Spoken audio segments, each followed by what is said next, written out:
adik-adik semua atau anak-anak semua? Anak-anak semua. Anak-anak semua, karena anak saya juga seusia kalian.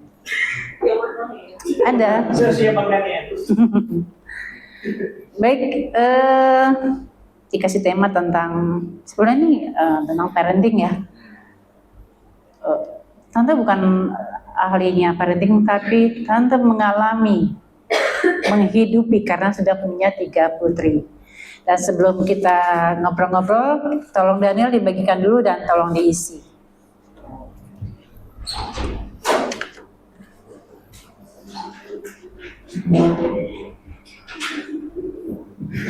Itu ada pulpen Kak? Kasih pulpen yang nggak ada pulpen.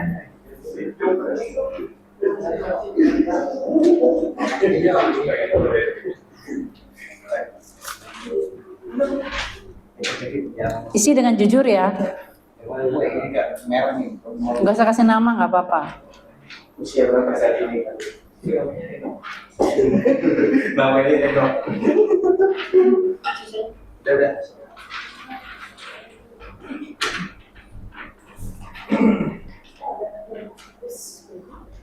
Pina aja nih ada pulpen? Itu pulpen ada lebih, di Lauren ada? Oke. Nama yang Reno. Semuanya Reno dong. Itu semua asli juga. Mereka pakai umur. Nomor 1, usia berapa saat ini? Gak usah tanggal bulan ya, usianya aja. Wina bingung usianya berapa?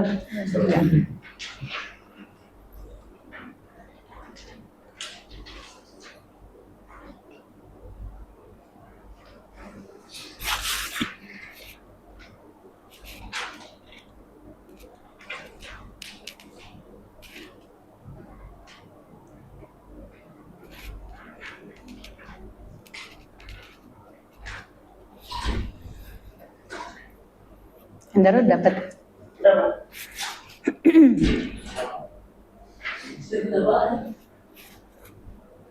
Oh belum. Silo. Dari ini. Silo ini buat ini. Apa nih? Sergimana? Ganti SNK.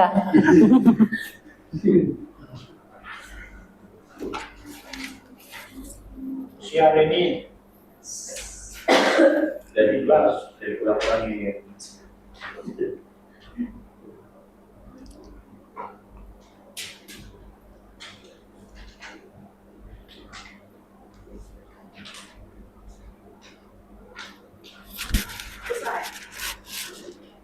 Oke, yang selesai kumpulkan.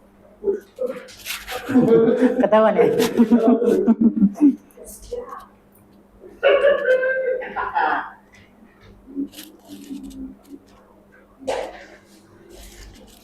Walaupun kos, tetap aja diisi komunikasi dengan orang tua, nggak harus di rumah.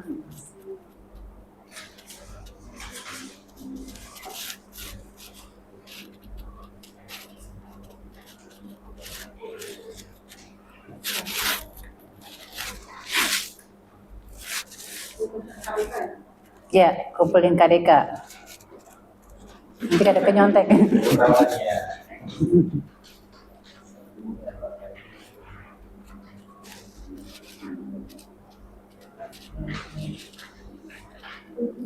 Sabar. Nanti saya tulis 10 tahun nanti kaget.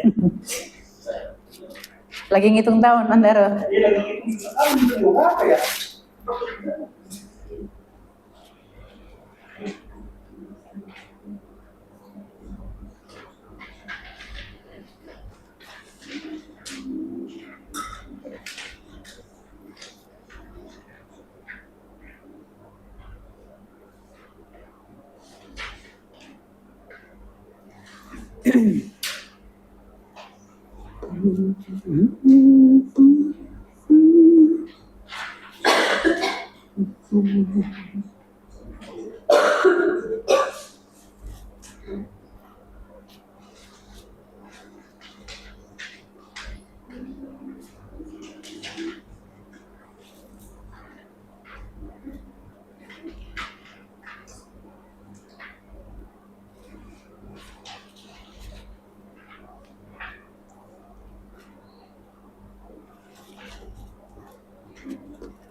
Nggak usah.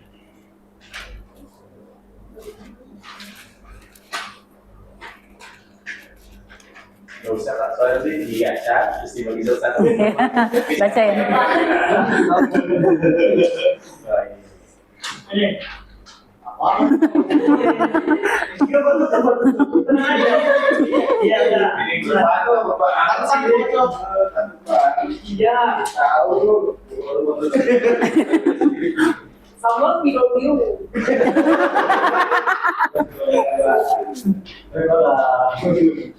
Dan habis itu diacak-acak lagi aja biar nggak ini.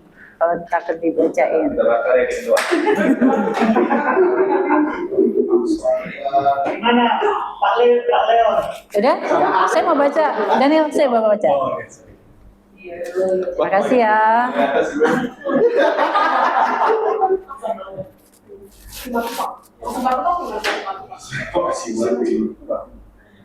Ini jawabannya nggak mengada-ada ya. Murni kan?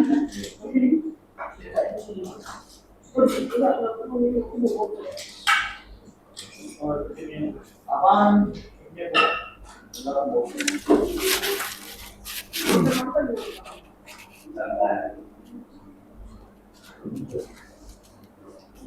Ya nilainya 100 semua. Dicek dulu gimana bisa lawan. Di sana jawab.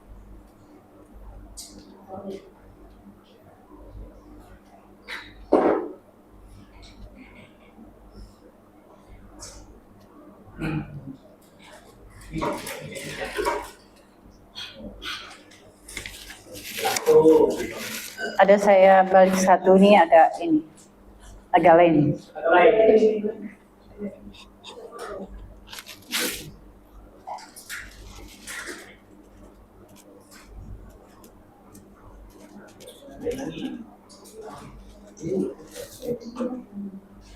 Seharusnya yang nomor 6 itu, apakah sebagai anak pendapatmu sering dengar beri narasi singkat? Iya tuh dalam hal apa, misalnya sedikit gitu. Ini cuma jawab iya doang. Iya. Berikan narasi ya. Iya.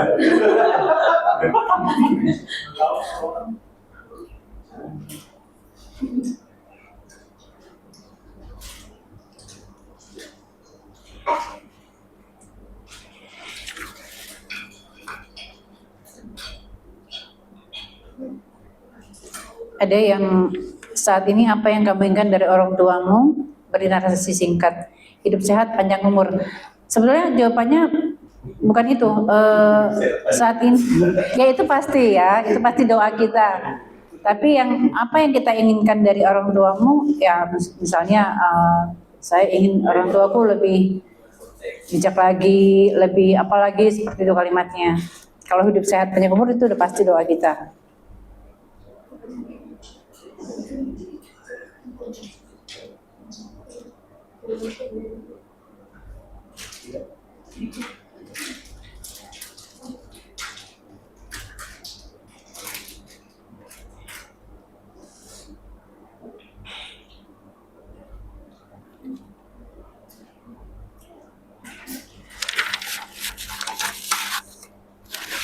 Rata-rata 29 ya umurnya ya. Ya rata-rata. Oh gitu ya. Saya ingin baski itu sebenarnya. Baski itu saya ingin. Ini komunitas baski sebenarnya.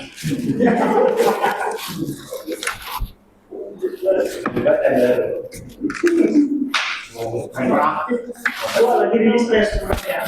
Mau cuma sama itu ya, para semuanya. Nggak buat ski ya. Mas Panji ini dulu. Yo, iya. Kata mana ya? Iya. Banjir Depok. Siapa nih yang jawab? Apakah sebagai anak pendapatmu sering didengar beri narasi singkat? Ya udahlah.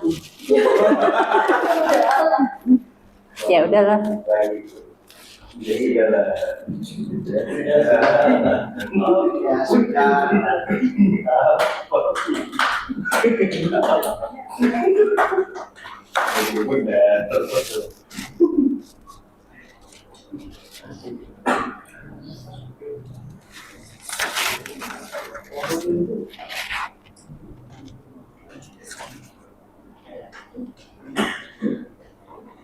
Ya 80% sih komunikasinya lancar, tapi curhatnya ada yang tidak didengar gitu ya.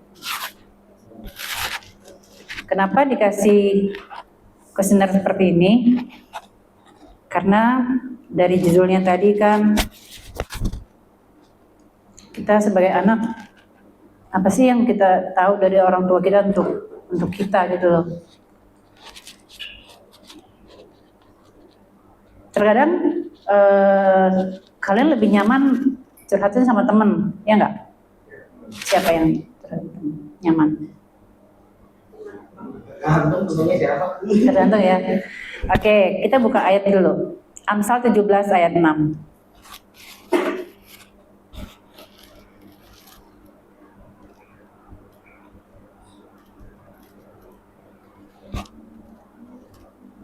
Siapa sebelah danau namanya? Frankie. Frankie, coba tolong baca.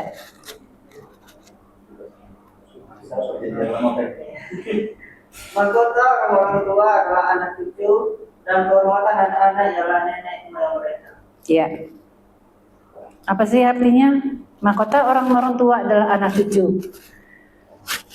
Setiap orang tua ingin anaknya pasti punya kebahagiaan sendiri, punya prestasi yang bagus, punya masa depan yang bagus, yang baik.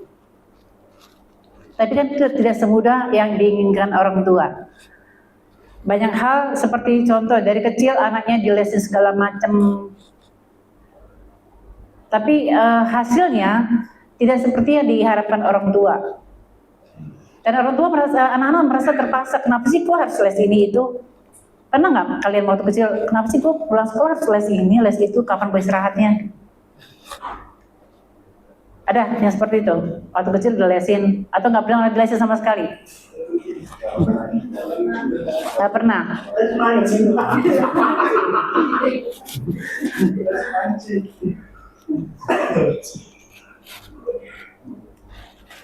Merasa nggak? Kenapa sih di rumah ini banyak aturan gitu? Ya. Bayangkan kalau di rumah itu tidak ada aturan. Gimana coba? Bangun tidur, pergi makan, tinggal, semua jadi apa rumahnya? Jadi membesarkan dan mendidik anak bukanlah perkara yang mudah. Jadi tidak bisa kita 100% atau 50% menyalahkan orang tua kita. Kenapa sih gue disuruh sekolah? Kenapa sih gue disuruh les ini itu? Kenapa sih gue dipaksa mengambil jurusan ini itu? Kalau saya baca tadi rata-rata tidak ada yang disuruh. Poin 5, apakah pekerjaanmu, kuliahmu sekarang adalah pilihan orang tua?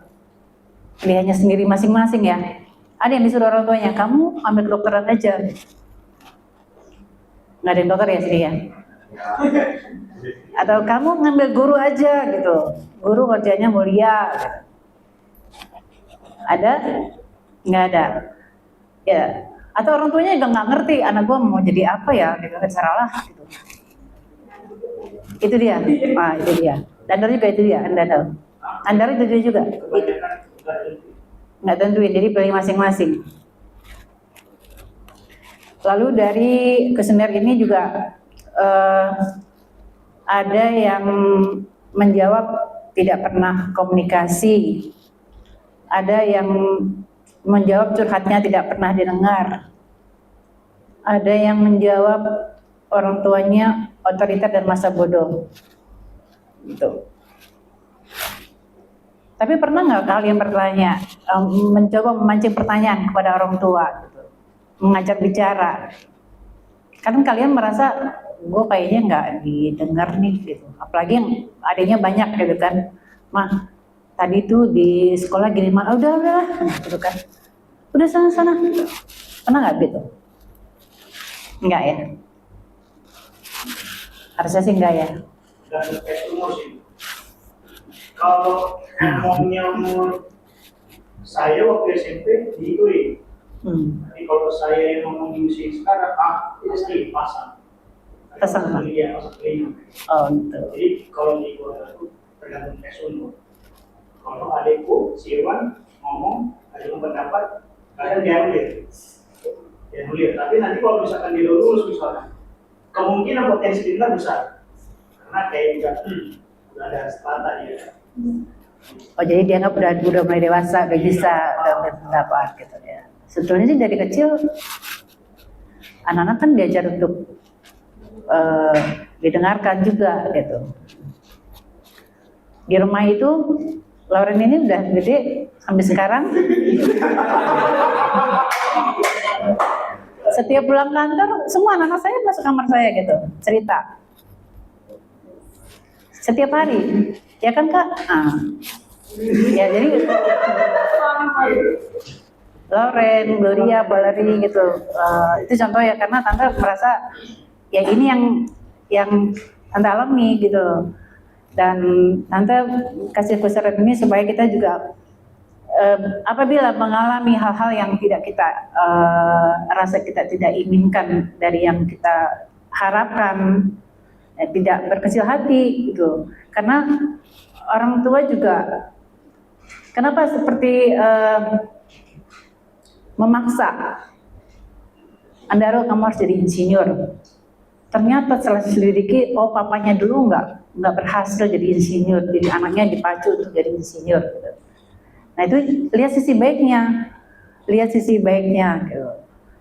Misalnya Nia jadi perawat misalnya, mamanya dulu kepengen jadi perawat. Ini beberapa contoh yang seperti itu ya. Jadi anaknya dipacu, kamu harus jadi begini, harus jadi ini gitu. Tapi kadang-kadang seiring berjalan waktu anak itu tidak bertanya, ya udahlah, mabuk pengen gue jadi perawat. Ya udah, mungkin perawat pekerjaan yang mulia gitu. Padahal latar belakangnya emaknya kepengen banget, tapi nggak kesampaian gitu. Nah jadi hal-hal seperti itu mungkin pernah diobrolin gitu ya. Anak saya 1 sama 3 sama-sama ambil TV film. Sebenarnya sebagai orang tua pengen anaknya misalnya ambil hukum, tapi saya lihat sisi baiknya, ya udahlah di film pun bisa hidup dan mereka bisa bertanggung jawab dari apa yang mereka ambil. Jadi banyak hal yang membuat orang tua memaksakan kehendaknya, tapi sebetulnya harus di-sharingkan dengan anak-anaknya. Kamu setuju nggak kalau ambil ini gitu ya? Ada nggak diajak bicara, mama aku mau kuliah ini? Atau kalian udahlah, gue merantau, gue berkuliah apa aja.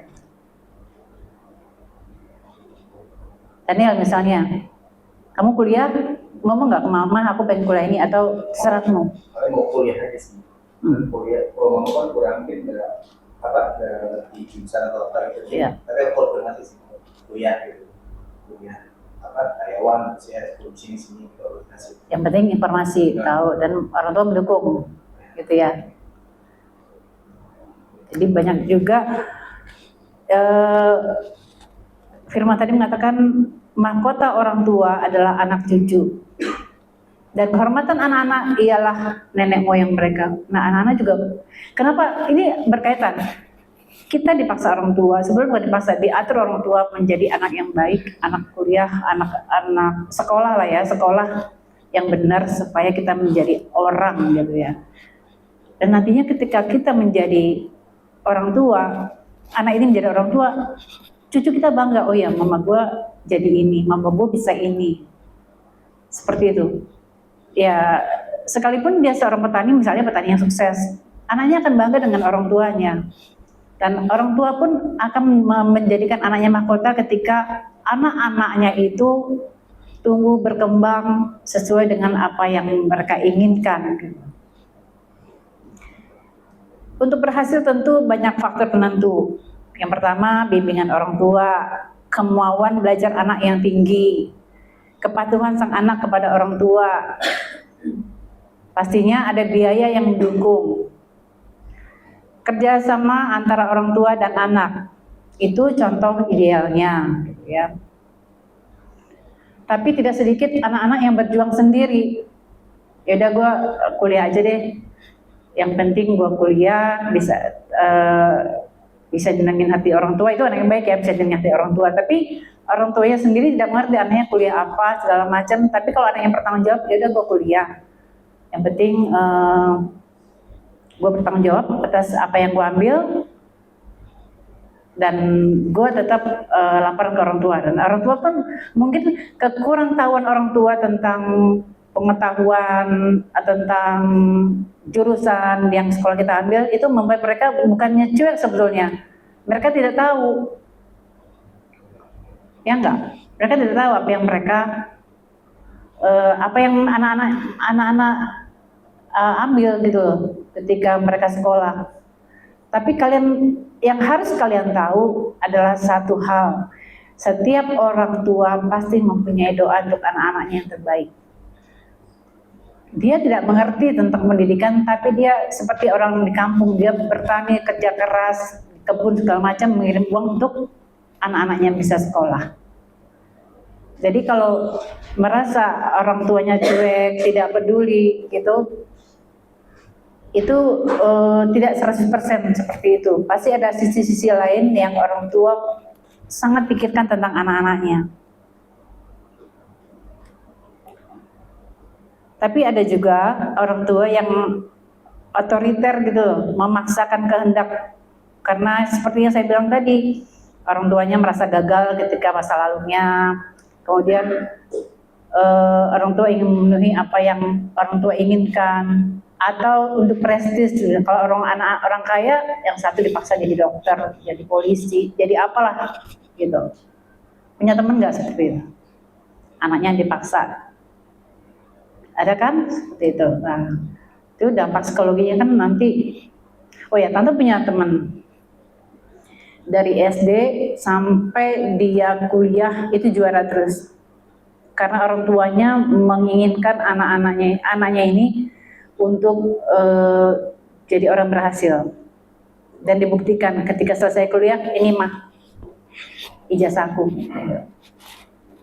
Tapi izinkan saya setelah ini kerja sesuai dengan apa yang saya inginkan.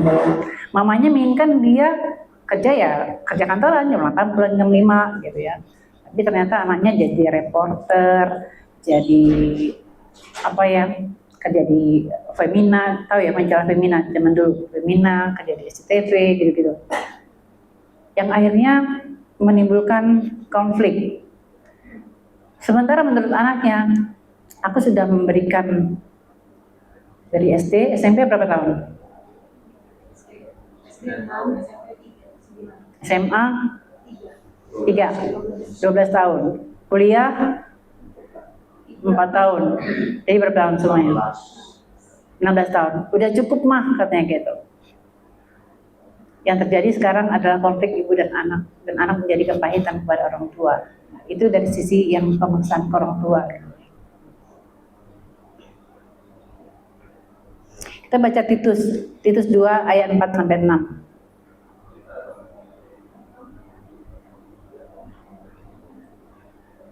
Pernah baca Titus?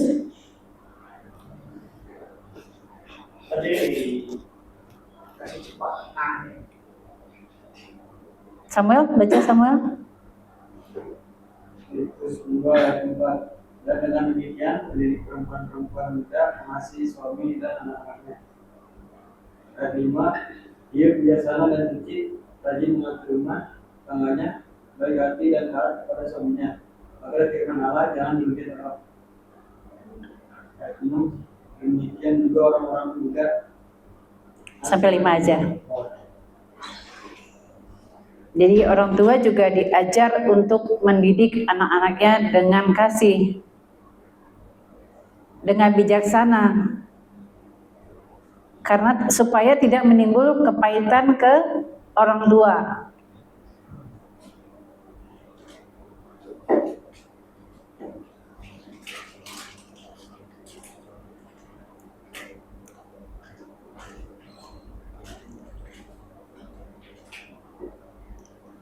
Sebetulnya banyak hal yang dihadapi orang tua sampai dia berusaha keras atau dia memaksakan kehendak.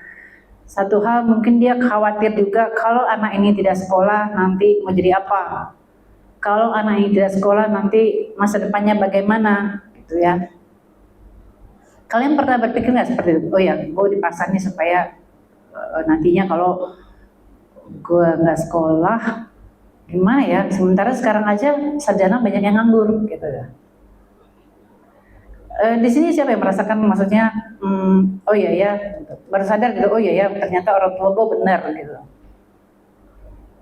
Dipaksa kuliah ini atau dipaksa les ini itu, dan kalian baru merasakan, oh iya ya, ternyata kalau sekolah itu hasilnya seperti ini. Ya Jenny pilihan siapa kuliahnya?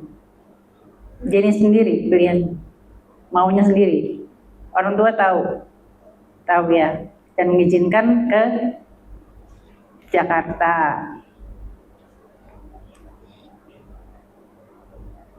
Atau ada yang mau cerita gitu, oh ya aku sebetulnya begini loh kan, dulu aku tuh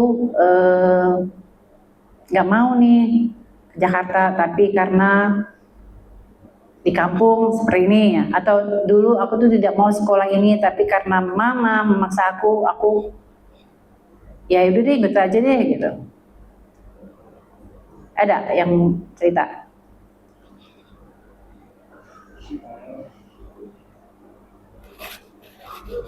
Satu lagi deh ayatnya nih, Ibrani 12 ayat 11.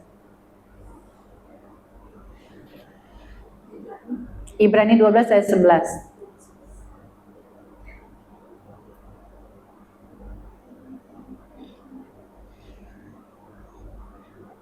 Ya, baca.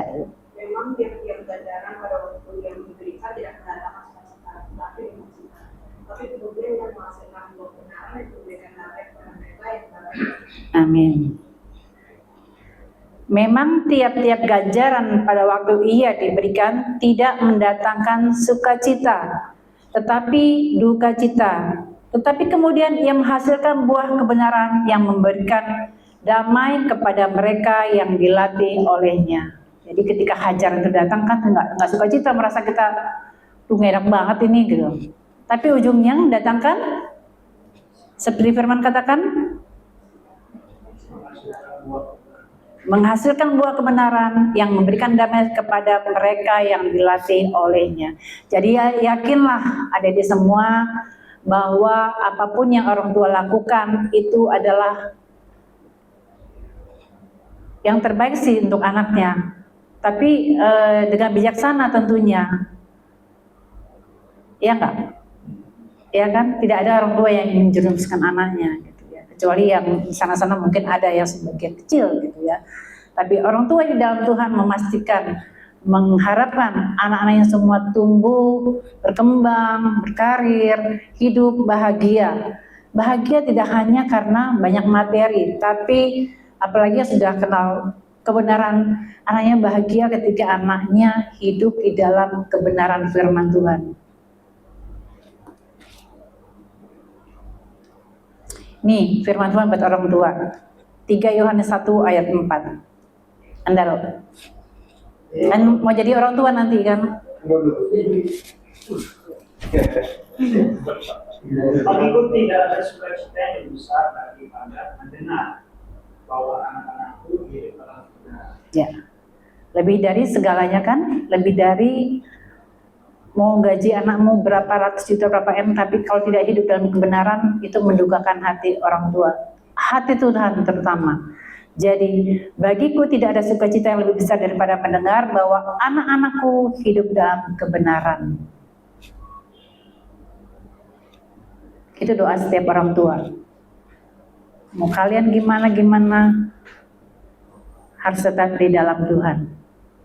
Mau jadi apapun, sebangga apapun kalian menjadi pejabat apapun, kalau tidak di dalam Tuhan, itu mendukakan hati Tuhan, hati orang tua juga.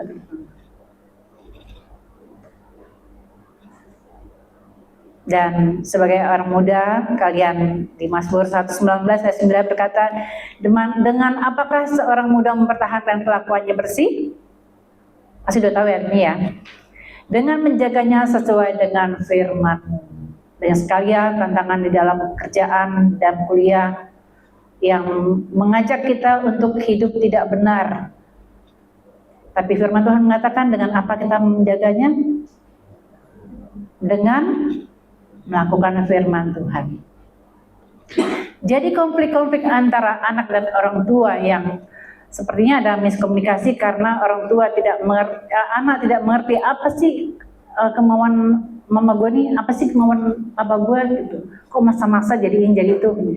Tapi di ujungnya itu adalah kebaikan untuk anaknya sendiri. Tapi tentunya dengan cara yang lebih bijaksana, bicarakan. Kalau anaknya tidak mau jadi dokter ya jangan dipaksa-paksa gitu ya.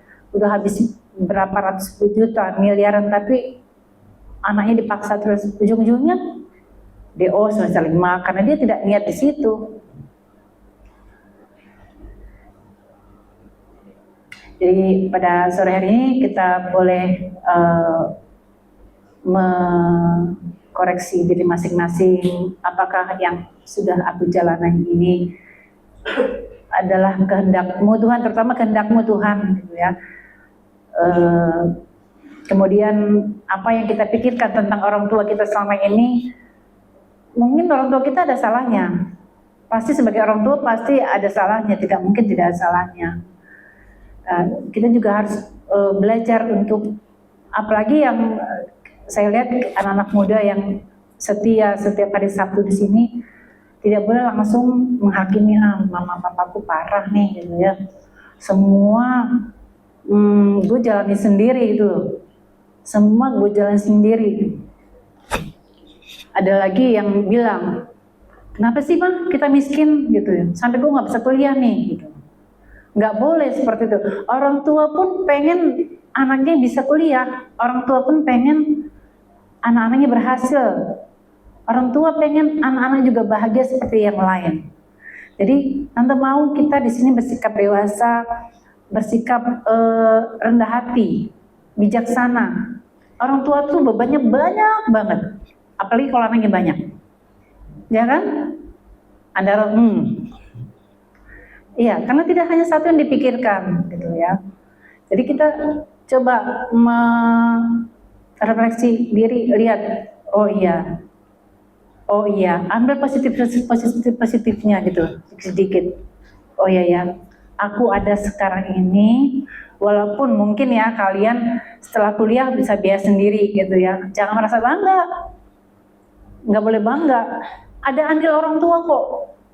Apalagi mama yang melahirkan, memberikan petua-petua, merawat kalian gitu sampai kalian SMA misalnya. Kalau kuliah, enggak kok, orang gue kuliah dapat beasiswa misalnya gitu.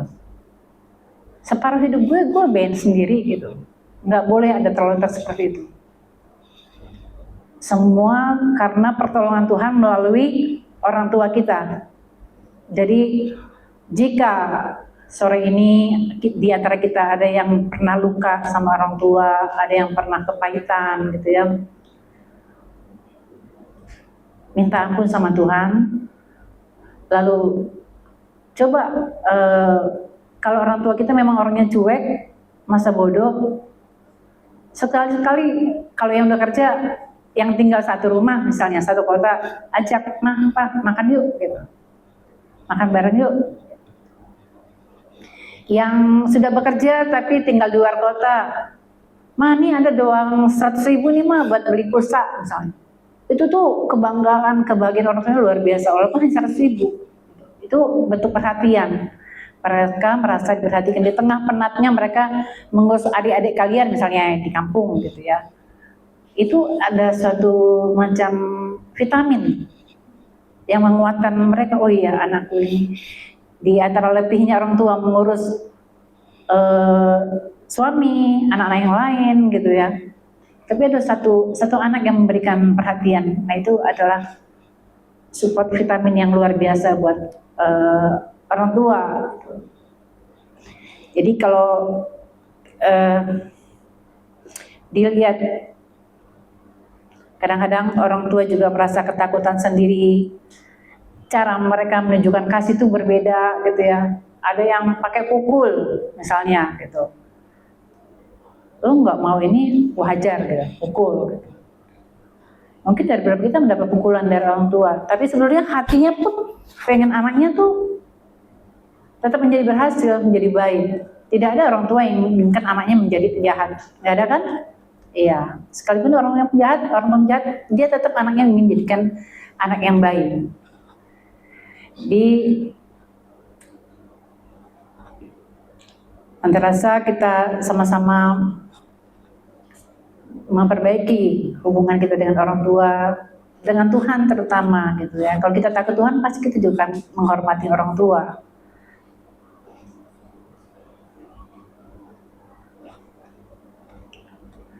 Baca lagi Efesus 6 ayat 1 sampai 3.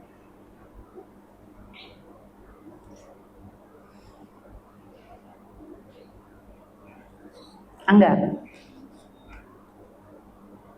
Efesus 6 ayat 1 sampai 3 ingat firman Tuhan. Hai anak-anak, taatilah orang tuamu dalam Tuhan karena haruslah demikian. Hormatilah ayahmu dan ibumu. Ini adalah suatu perintah yang penting, seperti yang nyata dan janji, supaya kamu berbahagia dan panjang umurmu di dunia. Amin. Ini ayat dari kecil ya kita terima ya, kalau sekolah minggu apa.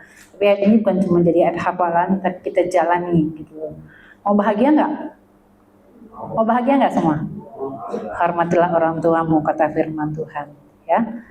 Amsal 1 ayat 8 juga berkata, hai anakku, dengarkanlah didikan ayahmu dan jangan menyanyiakan ajaran ibumu. Itu saja yang Tante sampaikan. Semoga sore ini kita sama-sama kembali memperbaiki hubungan kita dengan orang tua, dengan Tuhan terutama, supaya kita, apa tadi kata firman? Bahagia. Ada yang mau sharing-sharing? Enggak, ketemu banyak tuh tengok. Nah, aku ini sih sharing sedikit sih. Iya. Jadi sharing-sharing. Iya.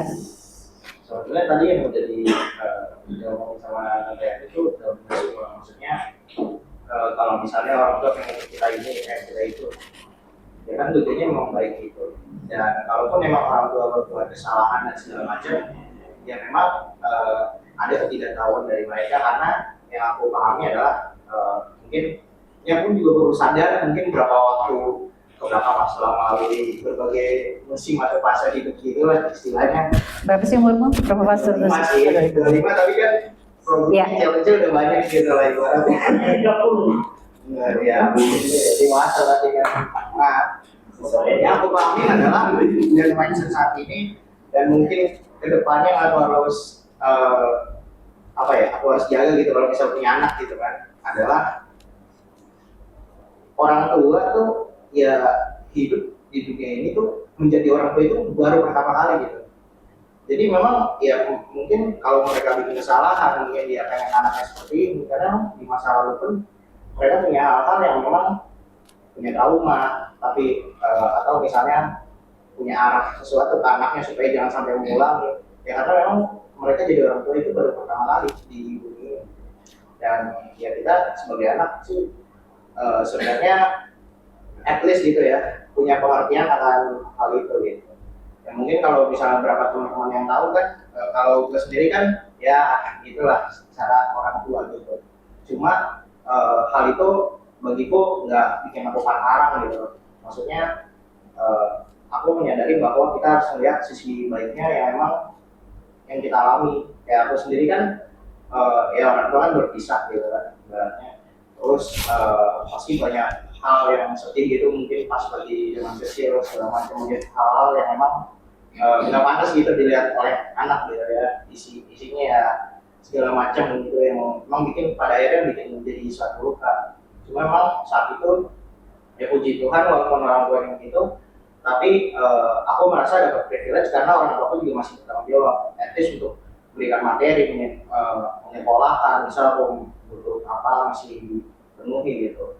Kalau dari bapakku selalu gitu, kalau bapakku kayak gitu kan, dari lahir ya bolak-balik mungkin sekolah kalau tanda kutip gitu, tapi dia selalu bilang kalau untuk anak tuh harus selalu tanggung jawab, jadi selalu dipenuhkan puji Tuhannya begitu gitu ya. Kalau dari mama pun juga ya pasti selalu itulah, selalu diusahakan gitu. Jadi memang kalau dari orang tua aku tuh aku selalu ngambil hal-hal yang memang pada dasarnya baik gitu, soal tanggung jawab, soal kerja keras dan segala macam. Makanya aku mungkin dulu kan aku kayak sekolah dari TK sampai SMP tuh di swasta gitu kan. bisa ikut les ini itu segala macam. Saya pada akhirnya di SMA aku merasa kayaknya nih momennya tuh aku nggak usah, aku jangan sampai mendapatkan orang tua lagi gitu. Milih di sekolah di SMA negeri, walaupun itu jauh sama sekali gitu. Dan kondisinya pada saat itu kan masih ada oma, masih ada opa gitu kan. Kalau masih ada oma opa, sebenarnya aku pun masih mau milih swasta lagi, nggak apa-apa gitu. Tapi aku dalam hati tuh kayaknya udah harus mandiri tuh sejak saat itu gitu. Karena mau nggak mau kita nggak tahu mungkin kedepannya itu akan mengalami fase seperti apa. Dan ya akhirnya dari startnya itu dari SMA udah mulai mandiri bolak-balik. Setiap jam 5 tuh kan dulu tinggalnya di rumah oma. So, setiap jam 4 udah harus bangun, dan itu belum ada Gojek, belum ada Grab, diantarin opa naik motor sampai ke halte Manggarai, naik busway, nungguin busway yang paling pagi jam 4:30. Setelah itu pulang pun matahari udah terbenam gitu, karena udah sejauh itu dari sana. Tapi di situ ada pelajaran, walaupun kayak aku harus berjuang kayak gitu dari pagi, tapi itu bikin aku jadi apa ya? Jadi nggak lembek lah, harus jadi anak yang kuat gitu. Terus juga kan kuliah juga aku nggak minta sama sekali ke orang tua gitu. Jadi tergantungnya ya aku coba cari beasiswa, dan akhirnya ya puji Tuhan gitu ya, sampai sekarang sih masih diberkati Tuhan. Dan memang walaupun ada kondisi-kondisi seperti itu ya, kita harus tetap yakin bahwa ya diri kita tuh bisa, asalkan itu memang ada Tuhan. Dan aku pun mungkin kalau misalnya membandingkan gitu ya sama teman-temanku yang apa ya, yang kurang lebih mengalami hal yang sama, mungkin mereka udah jatuhnya tuh ke hal-hal yang buruk lah, kayak misalnya tiba-tiba narkoba segala macam. Ada yang mungkin udah berpikiran bahwa untuk bunuh diri dan segala macam, menyakiti diri sendiri gitu, harmful lah. Nah, tapi aku nggak berpikiran ke hal-hal yang seperti itu, karena memang hidup itu yang memang harus realistis gitu. Walaupun ada sesuatu yang keras, tapi diri kita tuh jangan mengeraskan diri gitu ke diri sendiri. Jadinya ya mungkin ada juga gitu, pergaulan itu di sebelah tuh buruk-buruk, walaupun mereka adalah anak-anak yang privilege. Anak-anak yang privilege gitu. Mereka apa ya? Orang tuanya masih apa, dikasih segala macam lah, anak privilege. Tapi kayaknya mereka nggak ada kepuasan batin, karena memang mereka nggak tahu lah, pokoknya karena emang terlalu digampangin juga, terus juga beda-beda mindset juga ya. Mereka namanya untuk berjuang juga nggak kepikiran ke arah sana. Mungkin gampang banget tuh, namanya anak kuliah, ada yang tiba-tiba ada yang ngomong pergaulan bebas, seks bebas, itu pun juga pas zaman kuliah kan udah begitu banyak gitu. Cuma aku walaupun orang kayak gitu, aku bisa memfilter gitu begitu banyak. Ya karena memang sekali lagi ya, begitu dari dulu ya, aku sekolah minggu juga udah direhobot dan segala macam gitu. Terus yang aku pahami adalah soal orang tua gitu. Kan setiap orang tua itu ya memang mungkin dulu itu mereka punya luka-luka tertentu, dan kita harus punya pemahaman bahwa luka itu yang pada akhirnya mungkin makin kesini tuh ke anaknya tuh pun juga bisa diturunkan. Nah, cuma kita tuh harus jadi orang yang benar. Makanya tadi kita harus dibenarkan oleh kebenaran kan. Aku berpikir jadi ngait-ngaitinya tuh sama doktrinnya Pak Yaras gitu, tentang corpus delicti gitu. Ya, kita harus memutuskan luka-lukanya orang tua itu, jangan sampai itu diteruskan ke anak-anak kita nanti, atau bahkan dari diri kita sendiri, yang pada akhirnya kita harus nunjukin kalau kita corpus delicti ya, kita membuktikan bahwa iblis itu bersalah, dan kita harus menunjukkan kasih yang sempurna gitu ke anak dan cucu kita gitu. Mungkin ya sharingku ya begitu sih. Jadi kalau misalnya teman-teman merasa menarik diri atau punya konflik di rumah, ya tetap dijalanin aja. Maksudnya tetap jalanin dalam artian ambil sisi yang positif, tapi di sisi lain adalah kita harus mengerti bahwa memang orang tua kita itu ya pertama kali menjadi orang tua di bumi ini, dan ya mungkin mereka nggak minta dari kita, misal minta materi, uang, mungkin yang banyak yang udah senior generation di sini. Ya kita ngakui aja kalau keberadaan mereka tuh ada, dan kita berterima kasih karena mereka, karena mungkin Tuhan ya memang punya tujuan masing-masing dalam setiap diri kita sih. Mungkin Iya. Terima kasih Angga. Jadi memang ada trauma orang tua yang itu dilampiaskan ke anak-anaknya, gitu ya. Nah itu harus diputuskan memang. Banyak luka yang orang tua alami, yang anaknya jadi korban. Ya. Tapi bersyukurnya Angga hidup di dalam gereja ini. Beberapa kesempatan saya pernah bilang ke omanya Angga ya. Saya bilang, Oma saya tuh salut loh sama keluarganya, sama Papa Angga gitu ya. Terlepas dari latar belakangnya ya, Angga ya. Tapi dia mampu membuat anak-anaknya berhasil dulu ya, Angga, Abraham, Michael, siapa Karen gitu ya. Maksudnya tidak menjadi orang yang gimana-gimana seperti yang Angga cerita gitu kan. Walaupun kalau orang melihat Papa Angga gitu ya, latar belakang segala macamnya, kok bisa dia mendidik anak untuk menjadi anak yang takut-takutan Tuhan gitu. Semuanya gereja, sekolah baik-baik, kuliah kerja bagus-bagus gitu. Pertama itu pasti Allah mengaruniakan kasih-Nya untuk keluarga kalian. Dan doa seorang oma itu nggak lepas dari hidup oma itu buat anak cucunya. Dan karena oma dan papa walaupun ya ke gereja walaupun, tapi kan hidupnya melekat. Dia ngasih contoh ini loh ke gereja gitu.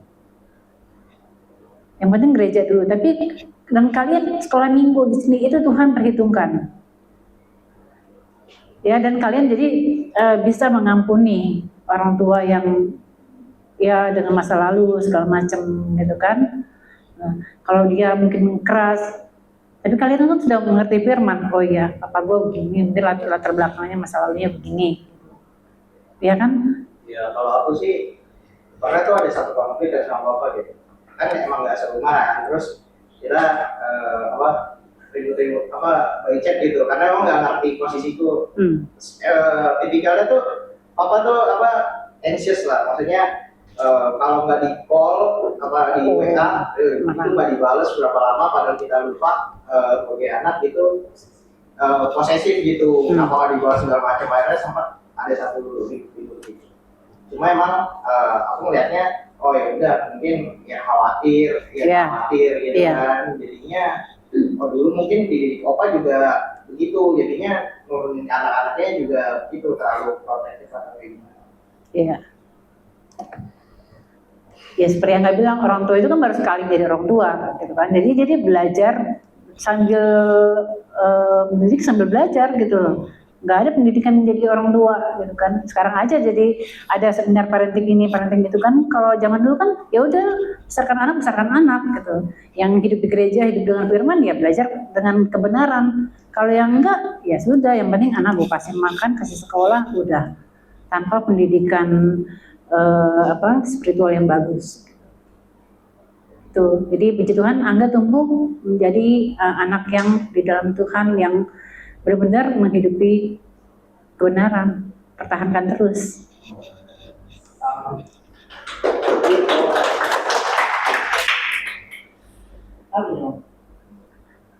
Deka. Oh ya, aku mau cerita ini sih apa namanya hubungan sama. Anda duduk aja ya. Ya boleh. Kita itu dulu sih. Oke. Biar Anda nanti begini. Bisa, sini aja. Bisa Daro.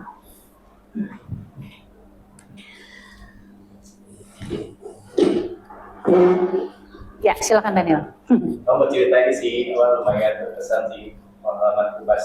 Aku dari kecil sampai ya dari itu di rumah mulu, kayak ya selalu di rumah, selalu serumah, selalu ya kerja pun juga ya paling office hour terus di rumah.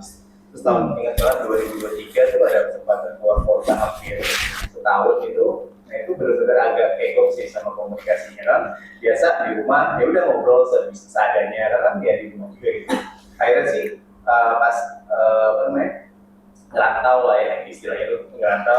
Akhirnya tuh bentuk tuh komunikasinya kan bener-bener bingung. Akhirnya ya lihat aku belajar tuh dari teman kayak misalnya ngeliat Kevin, si Kevin tuh suka ngobrol tiap malam jadi waktu buat ngobrol orang tuanya. Oh gitu ya kalau orang apa namanya ngerantau gitu. Saya lihat beberapa temanku sih kayak dia tuh telepon tiap malam ke dinas itu sempetin telepon lah, apakah pagi laporan gitu foto atau makan apa gitu itu lumayan aku nggak biasa ya. Makanya pas aku merantau setahun itu benar-benar selain belajar kerjaan aku belajar pola komunikasiku sih kayak pagi kalau bisa telepon, terusnya kalau ada apa-apa cerita, kalau ada masalah cerita, karena biasanya di rumah ya udah oke ya udah gitu. Ya sama sekali komunikasi itu jarang juga ya, tapi pas merantau tuh belum belajar. Bahkan sampai ini ekstrimnya tuh aku alarm karena benar-benar nggak biasa, karena jam 8 berarti jam 8 di sana, berarti jam di rumah tuh jam 9 kan itu di Bali ya. Terus ya benar-benar udah ini ya harus telepon, saya telepon gitu. Walaupun sebenarnya kayak ikut gitu ya. Ya kalau ya terus yang ngomongin apa ya. Itu ya kalau teman-teman di sini ada beberapa yang yang merantau gitu kan, pasti kan udah biasa ngobrolin hari-hari ya. Kalau itu kan benar-benar bingung gitu, mau ngomong apa ya. Akhirnya ya makan ini, ya akhirnya kan nanti karena didukung pengalaman baru di luar kota cerita hari ini makan ini nih unik makanannya gitu. Akhirnya ya terbentuk sih. Ya tapi mungkin gue yang bersyukurnya efeknya adalah pas di Jakarta ya Jadi komunikasi lebih baik sih. Tapi ya itu sih jadi kayak komunikasi pun itu lumayan ngaruh ya. Kayak mungkin orang yang nggak merantau juga mungkin kalau ketika merantau juga mungkin kayak ngerasain kayak aku sih bingung gitu mau ngobrol mau apa aja. Tapi kan bener-bener sampai bener-bener ngabarin seingat itu mau kok telepon gitu. Aku bisa mana-mana aja kan, mana-mana aja ya. Sampai bikin ngabarin ya itu nyampe aja udah nyampe kerja udah beberapa minggu mungkin kayak mamaku di rumah mungkin kayak kelihatan masih ada kayak di sana gitu. Karena bener-bener ngabarin ya, astaga, bener-bener nggak biasa gitu. Akhirnya ya pelan-pelan sih, lumayan lama dan maksain juga itu sih. Karena aku juga pernah yang dalam sih mungkin pola komunikasi apa yang mungkin orang tua mau gitu. Itu sih aku merasa pengen tahu aja sebagai gue ada anaknya yang pola komunikasi gimana. Kalau tante ya nggak ada pola-pola gitu ya, anak-anak mendekat sendiri itu. Mereka kan kosnya dulu Lauren, Valeri gitu ya. Nah sampai kakak makan apa ya hari ini gitu ya, beli ini atau beli ini gitu. Kadang-kadang itu bukan kelabilan, tapi kayaknya itu jadi kadang-kadang orang bilang, udah gede ya masih nanya-nanya gitu.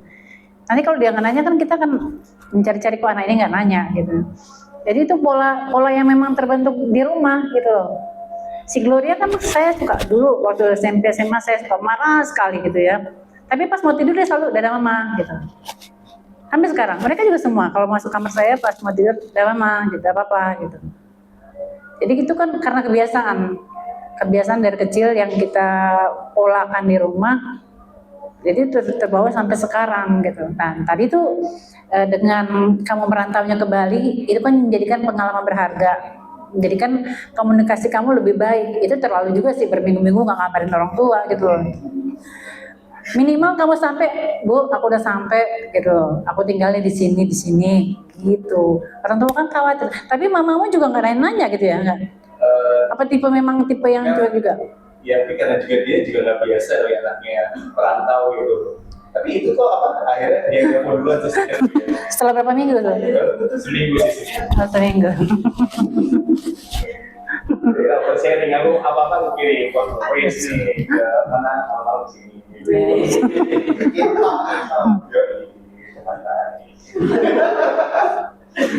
Ya gitu tadi kalau Daniel tanya pola apa yang tante terapin, nggak pola apa, itu udah terpola dari kecil gitu ya. Mereka kecil mau tidur, mau kemana gitu. Jadi nanti kan kalian calon-calon orang tua nih, jadi dibiasakan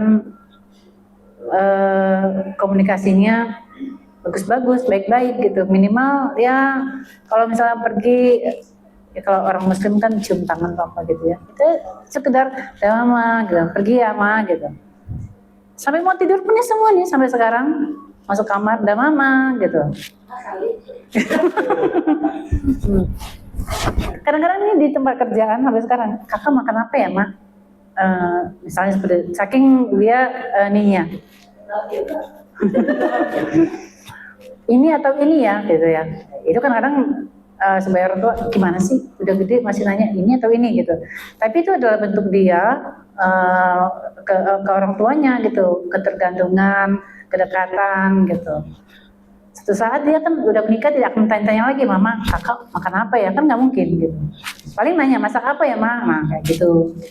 Jadi pola-pola seperti itu harus kita terapkan sejak awal, sejak dini gitu. Kan udah pada usia 30, 29 udah mungkin udah punya calon udah apa, yaitu jangan dibiasakan cuek-cuek, pergi aja, pulang udah taruh tas masuk kamar gitu. Ini papanya juga kalau dia pulang nungguin gitu, kakak belum pulang ya, karena apa, ada cerita gitu loh, masuk kamar, pak, ma tadi gini-gini loh, jadi kita menunggu-nunggu gitu. Sekarang Gloria juga, oh ya, ma apa tadi begini-gini gitu. Dan itu kan waktu-waktu kayak gitu kan enggak lama setelah kalian menikah kan kalian udah sama suami sama istri gitu. Jadi bentuklah itu keakraban, komunikasi yang baik sejak ini di rumah. Ya kalaupun sepertinya Daniel di usia sekarang tidak terlambat karena dia beruntung dikirim ke Bali, jadi ada kesempatan untuk memperbaiki pola komunikasi walaupun itu hanya WA. Sekarang udah di rumah udah biasa-biasa aja, mungkin ma aku pulang gitu nggak kan? Kayak siapa kayak Sinchan yang aku pulang gitu. Ya gitu. Polanya seperti itu gitu. Jadi jangan menunggu kamu pulang ke luar kota baru komunikasi lagi, biasa aja di kantor juga. Mah udah makan atau apa gitu. Oh, ada ini sih biasa sih. Ada apa event aku kadang foto. Oh gitu. Sama Adi juga gitu. Ada foto kadang. Karena mau kirim aku. Mungkin ada yang nggak biasa gitu ya, jadi kagok mau mulainya gitu. Misalnya yang aku nggak pernah gitu-gitu ya, dimulai aja seperti Daniel, kirim foto nih lagi jalan di Bali atau lagi kerja atau lagi minum kopi gitu. Itu aja mulai. Sini gimana? Apa? Komunikasi ke orang tuanya. Ayo telepon atau PC gitu. Tapi tiap hari apa setiap saat? Nggak tiap hari juga. Lagi luang, sibuk dia kuliahnya ya. Nyesuaiin waktu dengan waktunya susah. Beda ya, beda jamnya. Yang penting tetap komunikasi kan. Wina juga orang tua di mana? Di kampung. Aku sih mungkin saya juga kayak apa ya, karena aku ya terlalu dekat sama mama, jadi lebih dekat itu ke papa. Tapi dalam mengambil keputusan kayak di rumah itu, kalau di keluarga itu anak cewek itu jarang gitu kan. Tapi setelah kuliah, yang tadi di pas tanggal sharing tadi kan bilang membatasi, jadi kayak waktu itu pengennya aku langsung kerja, terus nanti kalau udah kerja baru kuliah. Nah sementara pilihanku itu enggak gitu, karena kan lihat temen kuliah pengen kuliah gitu, akhirnya dikasih ke pilihan kalau kamu kuliah harus beasiswa, enggak beasiswa ya udah nggak usah kuliah.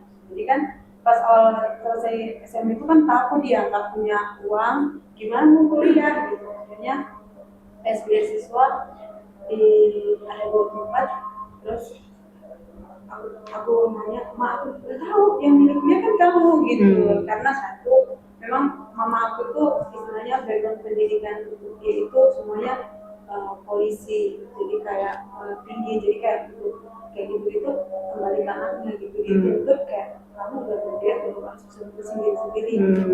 Nah, resiko tanggung sendiri. Itu pilihanmu gitu. Iya, akhirnya aku bilang, ma aku dapat beasiswa ini. Oh ya udah. Nah, cuman sampai di situ udah nggak ada gimana. Cuman ya pas sudah jauh merantau ke Jakarta, mungkin dia ngerasa hilang ya sosok yang biasanya dengerin dia marah-marah, dengerin dia ngoceh, tentang ini itu, tiba-tiba nggak ada yang dengerin kayak gitu. Ya aku tadi juga kayak Kak Dela sih cuek, nggak nanya gimana, cuman kalau mak ini. Cuman yang paling aku itu paling kapan pulang, kapan balik gitu. Cuman ya kembali lagi karena kebutuhan dan apa yang masih ada kebutuhan lain, jadi saya jelasin yang Kalian di sini punya grup keluarga nggak? Nggak ada ya? Keluarga inti iya Pak.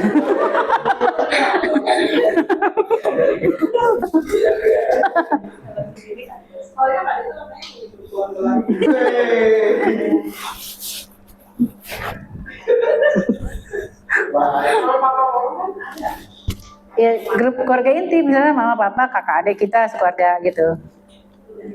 Ada kan? Nah, kakak belum ya. Dadah. Dadah.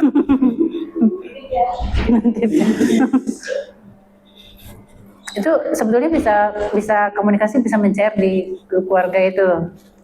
Tapi memang ada latar belakang keluarga yang kaku-kaku gitu ya orang tuanya ya, yang bicara tertentu aja sebatas gitu. Ada kan orang Batak yang enggak ini banget ya ke anaknya, biasa aja gitu ya.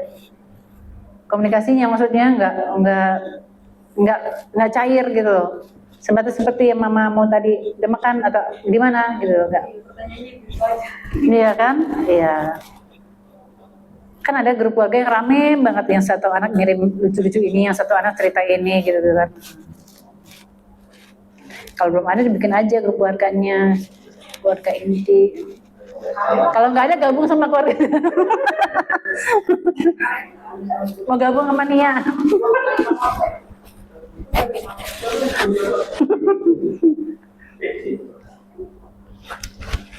Oke, itu dari Wina. Jadi nggak apa-apa Wina kayak gitu, walaupun mama cuma tanya. Oh, sepertinya mama terkesan tidak peduli ya kamu mau ambil kuliah apa, terkesannya gitu ya. Karena memang aku nggak dari dulu itu anaknya sebenarnya menuntut diri. Oh. Jadi kayak apa-apa itu nggak mau diomongin. Terus pas saya itu waktu pertama kali papa jatuh sakit, itu kan butuh orang mengambil keputusan. Di situ mama sama sekali nggak bisa.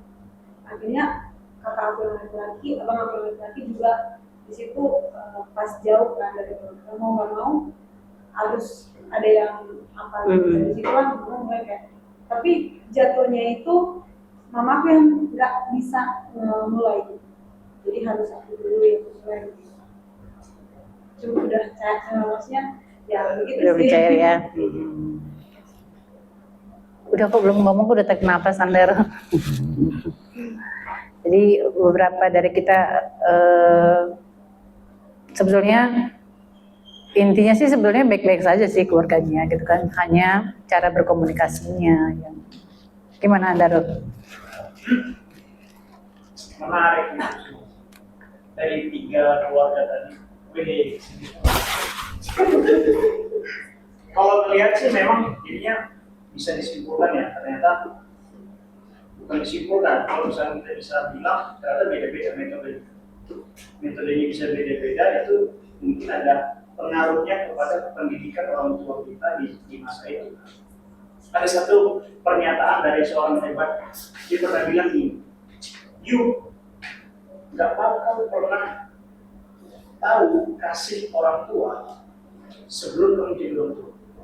Jadi kalau kamu mau bilang, saya ini sudah punya jiwa kebapak-bapakan, saya sudah punya jiwa keibu-ibuan, stop bilang begitu sebelum kamu Menjadi orang. benar-benar dari orang tua dan nikah. Itu ya.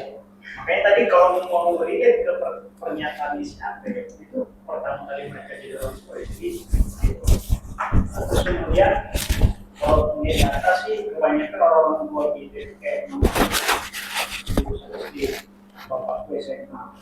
Jadi bisa ketakar tuh jomplang ilmunya mereka itu gimana dalam berkomunikasi. Berkomunikasi aja mereka pasti susah kan. Bapakku udah tahu tentang kota misalkan, mamaku masih tahu tentang tanaman misalkan berladang di kampung. Jadi ini komunikasi berbeda.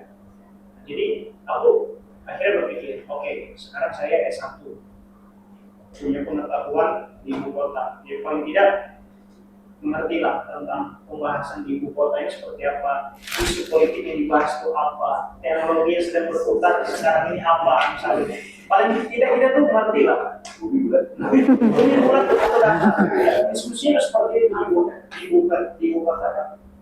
Kembali kalau misalkan itu mau dibawa pengetahuan kita misalkan nanti suatu saat misalkan atau kita semua pasti kita punya sebagian besar pasti kita akan membawa konsep parenting itu adalah konsep parenting yang mungkin pernah diajar orang tua ada yang juga kita dapat dari sharing-sharing seperti ini itu nanti akhirnya jadi kolaborasi. Saya mengkhawatirkan begini sih, saya khawatir semakin nanti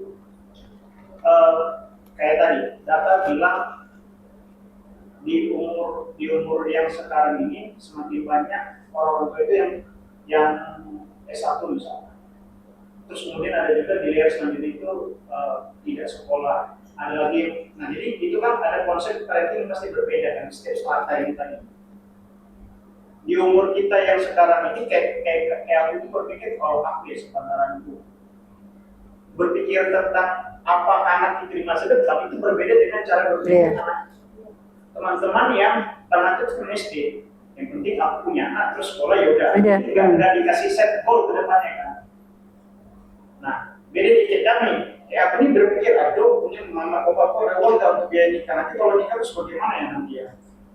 Membangun keluarganya, apakah aku akan menciptakan anak-anak yang bakal memenuhi neraka?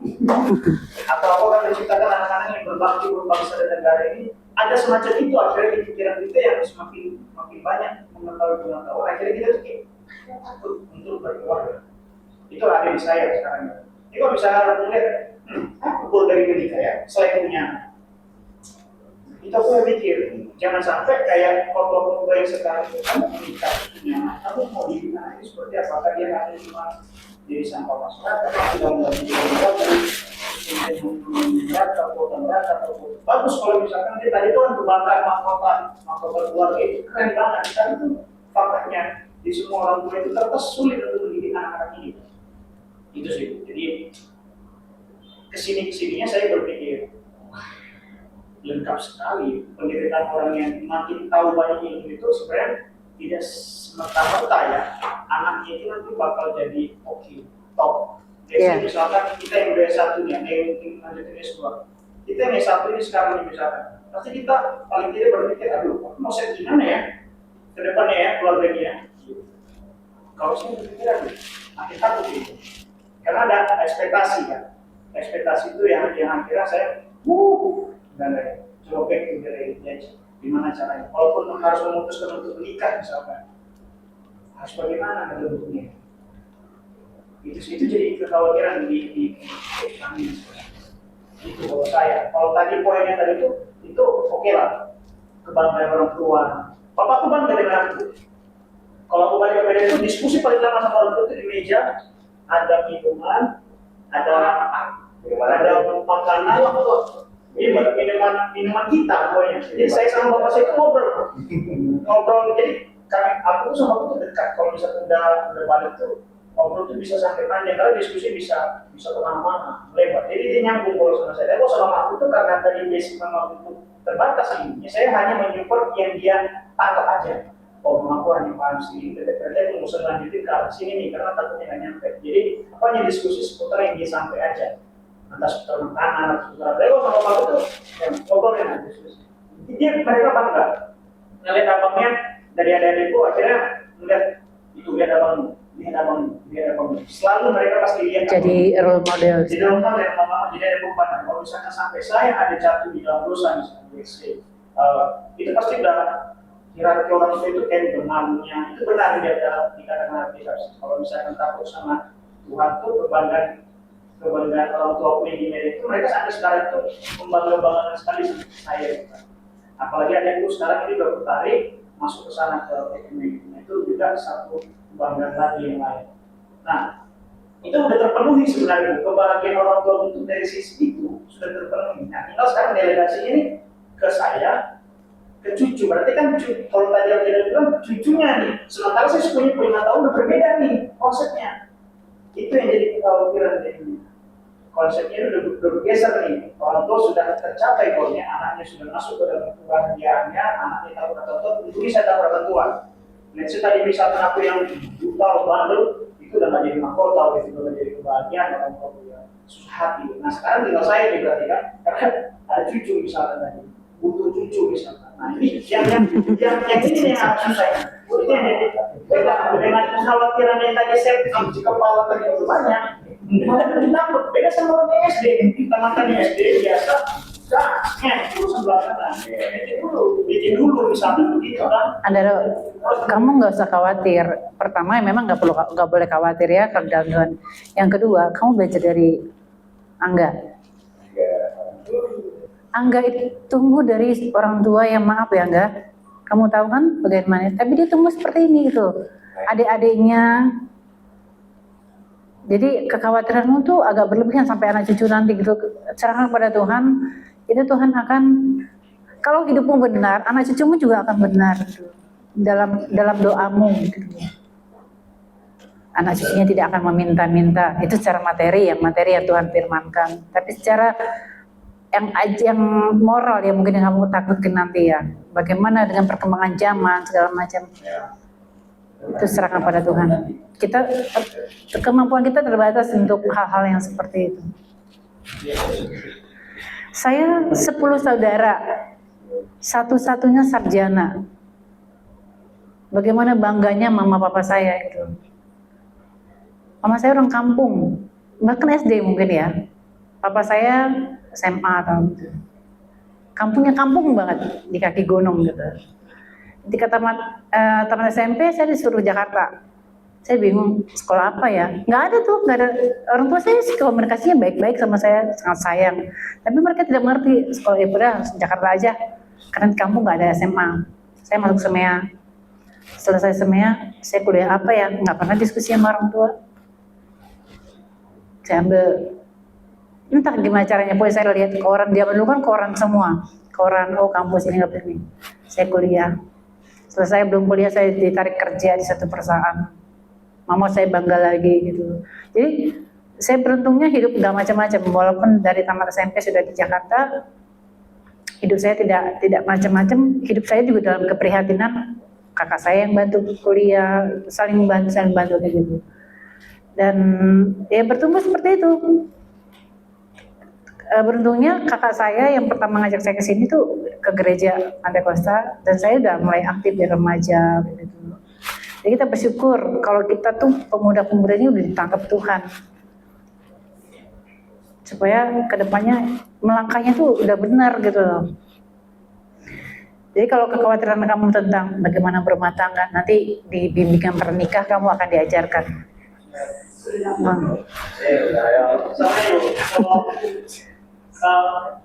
Kalau di posisi ibu sekarang ya, kalau posisi orang tua itu stance-nya adalah anaknya semua sudah harus nikah? Apa? Harus nikah. Kalau ibu tuh punya gambaran gimana? Kalau misalkan terhadap anak, punya target-target gitu. ya, ibu karena ibu, apakah mereka semua harus menikah atau misalkan itu sepenuhnya diserahkan kepada keputusan? Ya, kerinduan hati orang tua kan anaknya mereka mempunyai pasangan menikah gitu ya. Pastinya begitu. Tapi seiring jalan waktu, akhirnya kan kembali ke Tuhan. Kalau Tuhan memang menghendaki mereka menikah, Tuhan akan memberikan jodoh yang baik-baik. Jadi tidak bisa memaksa Tuhan juga. Setiap orang tua pasti akan mendoakan anaknya, Tuhan berikan jodoh anakku yang begini, yang begini. Itu pasti. Ya, tapi kedepannya mereka menikah atau tidak itu urusan Tuhan. Jangan kita bilang mereka sudah berusaha, maksudnya berusaha mencari cowok sana sini, bukan. Mereka kan bergaul. Pasti Tuhan juga buka jalan kalau memang mereka diizinkan untuk menikah. Jadi kekhawatiran seperti itu jangan menjadi. Gimana cara bilangnya? Hah? Gimana cara bilangnya? Ya Pak Ersa bilang kan yang seperti itu jangan jadi berhala gitu ya. Hal-hal yang belum pasti, hal yang belum kita jalani, ya jangan menjadi kekhawatiran yang berlebihan. Jalanin aja. Gitu. Melepaskan kalau terus kita pikirkan, kan usia masih segini ya, masih berjalan terus ya, mereka masih bekerja, masih ini ya. Terserah Tuhan, terus aku serahkan anak-anakku dalam tanganmu. Berikan jodoh yang baik, yang seiman, yang bertanggung jawab, gitu-gitu kan pasti doa orang tua. Kau khawatir sekarang? 100%. Karena beban anak laki pertama kan. Harus cepat-cepat menikah gitu ya? Usia berapa? Oh bukan, maksudnya kayak kalau bapakku lebih slow, sepenuhnya tergantung sama.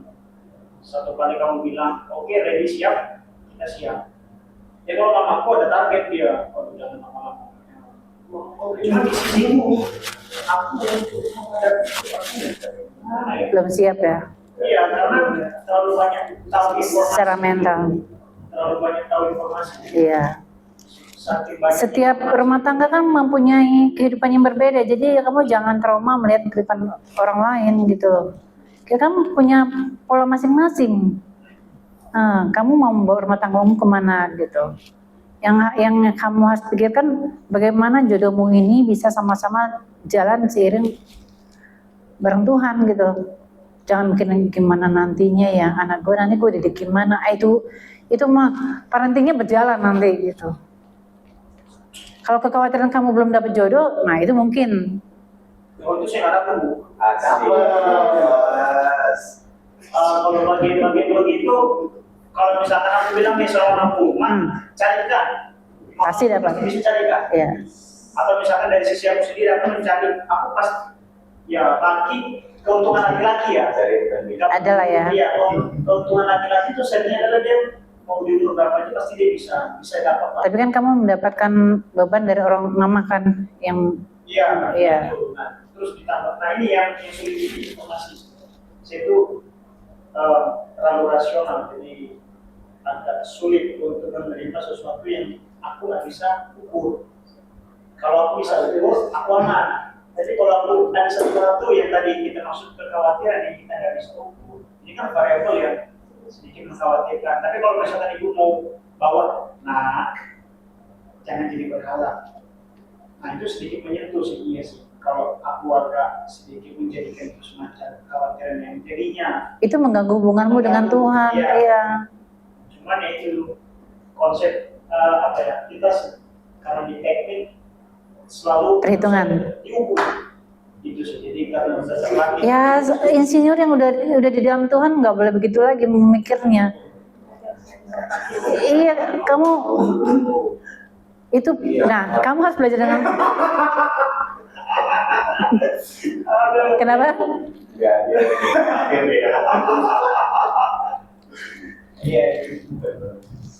Tuhan akan tuntun semua setiap rumah tangga anak-anaknya yang hidup di dalam Dia. Itu pasti. Apakah aku sama si Om Parlin punya pola mendidik yang pasti dari awal? Nggak ada. Semua anak-anakku gini, mau sekolah apa? Ini sekolah di mana? Terserah. Ya udah, aku taruh di penabur, di asisi. Mereka sekolah di sini aja. Ya udah, terserah gitu. Jadi ikut aku aja. Nggak ada pola yang ada yang diskusi ya orang tua. Oh ya enggak. Nanti si A, si B, si C ini masuk segini. Bisa segini. Nggak ada. Ya Lauren tuh dari umur 2 tahun udah sekolah. Apa sih? Bukan, celik ya. Dulu ada playgroup gitu di tempat. Wah, ada. Umur 4 tahun udah ikut, apa sih, sempoa segala macam, bedak segala macam. Jadi gak ada yang, kan ada nih orang suami istri sebelum nikah, nanti dia bikin nih list. Nanti kalau kita nikah, tahun pertama kita begini, ini begini. Jangan terlalu begitu. Nanti kalau nggak sesuai ekspektasinya, nanti kalian akan ini. Tapi itu sih, aku terserah kepada kalian yang ini ya. Punya bagus sih, itu rencana gitu ya. Tapi juga jangan terikat sama hal-hal yang seperti itu. Nggak sampai target, itu bisa marah-marahan berdua itu, gara-gara kamu. Nanti satu pulang ke rumah orang tuanya, yang satunya nggak jemput gitu. Jadi jalanin sesuai dengan arahan Tuhan yang pasti. Punya target harus, punya rencana juga bagus. Tapi jangan terpatok sama apa yang ada dalam pikiran kita. Jalinin aja. Buang, dikit-dikit buang targetnya. Kalau dia nyantai ya. Aku belajar dari Pak James ya. Pak James itu sangat realistis. Dia itu ketika dia sudah tidak menjabat apalah gitu ya, dia terbuka, dia panggil anak-anaknya, gaji papi sekarang segini, uang papi sekarang tabungan segini, jadi kalian tidak bisa sekolah yang begini. Anaknya nurut, karena untung anaknya pintar-pintar kan, bisa dapat ini, dapat itu. Dan suami istri itu sangat terbuka. Nah itu, aku belajar dari mereka. Handphone suami, handphone istri itu, jadi semua hal-hal yang tentang untuk keluarganya Pak James gitu ya, istrinya tahu, yang untuk keluarga istrinya, suaminya tahu. Nah itu banyak, nanti kamu akan belajar seperti itu. Misalnya istri kamu minta uang, bang, bagi uang buat mama di kampung. Dan istrimu juga harus izinkan, kamu ngasih uang buat mama di kampung. Itu detail-detail nanti lah, masih lama. Tapi nggak lama sih, nggak tahu ya kalau kamu nikah tahun depan gitu. Tapi hal-hal seperti itu harus ada keterbukaan komunikasi. Ya, itu lepaskan kekhawatiran. Kalau nggak kamu nggak akan nikah. Terdidik untuk survive karena terlalu banyak merantau.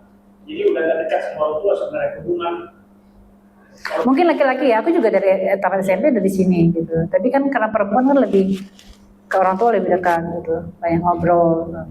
Ada ini sih, ada kampungnya juga kalau semakin lama di tanah rantau, gak dikasih orang tua, jadinya mungkin jadi dia punya gak berbeda.